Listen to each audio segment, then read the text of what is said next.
It was the kind of Monday morning that smelled like burnt coffee and silent grudges. The elevators at Preston and Miles Consulting carried their usual mix of stressed analysts, half-awake managers, and interns trying to look important with clipboards they didn't need. But that particular Monday carried an extra weight, something unspoken that everyone could feel, but no one could yet name. At the center of it all was Evelyn Cross, a 35-year-old senior manager who had clawed her way up from the trenches of the firm. Evelyn wasn't the type to take shortcuts. She stayed late, hit every deadline, and made sure her numbers spoke louder than her colleagues' excuses. But for the past 6 months, her eyes had been fixed on one thing: the Director of Strategy role. The position was vacant after Douglas Reed, the former director, was quietly fired following rumors of misused client funds. No one really knew what had happened, but the empty corner office overlooking downtown had become the hottest prize in the firm. Evelyn wasn't the only one eyeing it. Caleb Foster, another senior manager, wanted it just as badly. Caleb had charisma, a smile sharp enough to cut glass, and a way of making upper management feel like he belonged in their golf clubs and whiskey lounges. He didn't grind as Evelyn did. He networked. He flattered. He positioned himself like a politician running a campaign. The unspoken rivalry between Evelyn and Caleb had stretched on for months, simmering in boardrooms, project updates, and even the break room line for lattes. But this week was different. This week, the decision would be made. The official announcement was scheduled for Friday at 4 p.m., right before the weekend. Everyone knew what that meant. By Tuesday, the office was buzzing, whispers in the hallway, fake smiles over Slack messages, glances exchanged when either Evelyn or Caleb walked by. The higher-ups, especially Margaret Duval, the cold and calculating VP, were impossible to read. Margaret had built her reputation on playing chess with people's careers, and nobody ever knew what move she would make until it was too late. Evelyn doubled down on her work that week. Every presentation was flawless, every report airtight. She stayed past midnight 3 nights in a row, polishing slides until her vision blurred. But no matter how perfect her work, there was always the lingering fear.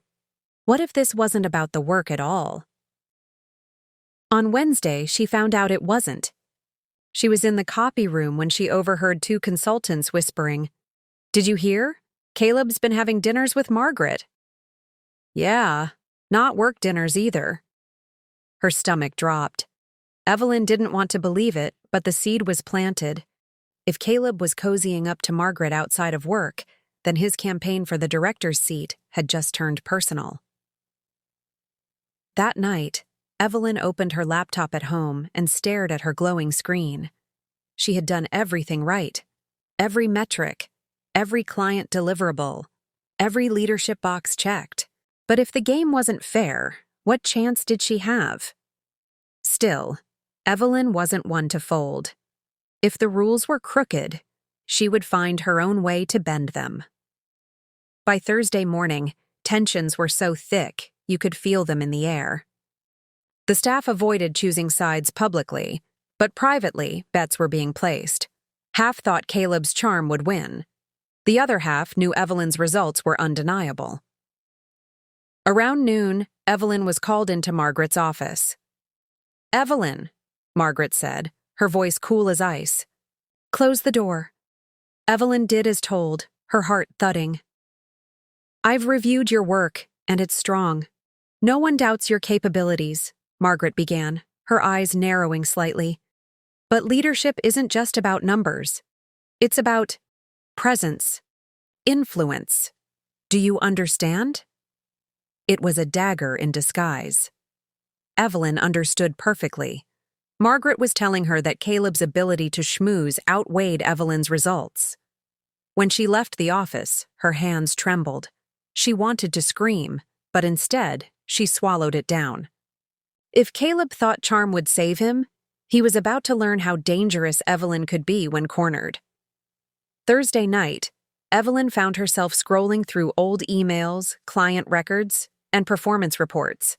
She wasn't looking for mistakes. She was looking for leverage. Something Caleb had missed, something that could turn the tide. It didn't take long.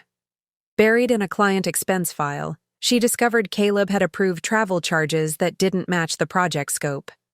Thousands of dollars spent on luxury, hotels and dinners in cities the client hadn't even visited. On paper, it looked like fraud. Evelyn stared at the evidence, her pulse racing. She could bring this to Margaret. But would it look like desperation? Would Margaret think she was sabotaging a rival out of fear? Still, she copied the files onto a flash drive, just in case. Friday came like a storm. The office was electric, everyone waiting for the 4-now announcement. Evelyn barely touched her lunch, her nerves wound tight as a spring. Caleb, on the other hand, looked smug, strutting around as if the corner office was already his. At 3:45, Margaret sent an email. Conference room A. All senior staff, please attend. The room filled quickly, the tension unbearable. Evelyn sat near the front, her flash drive heavy in her pocket. Caleb sat across from her, grinning like a wolf. Margaret entered at exactly 4 row, her heels clicking against the floor. She didn't waste time. After much deliberation, we've made a decision regarding the Director of Strategy role. Evelyn held her breath. The position will go to... Margaret paused, her gaze sweeping the room. Caleb Foster. Applause broke out, forced, polite, but loud enough to mask the sound of Evelyn's heart shattering. Caleb stood, shaking hands, pretending humility. Evelyn's vision blurred as she clapped along, her nails digging into her palms. But Margaret wasn't finished. However, she said, silencing the room, recent discrepancies have come to light regarding Caleb's expense reports. Effective immediately, HR will conduct a full review. The room froze. Caleb's smile faltered. Evelyn's eyes shot to Margaret. Had she known all along? Margaret's cold gaze flicked toward Evelyn for the briefest second. A silent acknowledgement. Evelyn hadn't handed over the flash drive, but Margaret didn't need it. She already knew. The room buzzed with whispers. Caleb tried to protest, but the damage was done. His victory turned to ash in his mouth. And Evelyn? She sat perfectly still, her face unreadable. She had lost the battle, but the war wasn't over. Margaret had sent a message. Promotions weren't about merit, and they weren't about charm. They were about control. As the staff filed out, Evelyn lingered. Margaret approached her, lowering her voice. You wanted that seat badly, didn't you? Yes, Evelyn admitted, her throat tight. Good, Margaret said, a thin smile curving her lips. Because this was never about Caleb. This was about seeing how far you'd go. And now, I know. Evelyn left the room shaken. She didn't know whether Margaret had just marked her for success or destruction. Over the next weeks, Caleb's star dimmed as HR dug deeper into his expenses.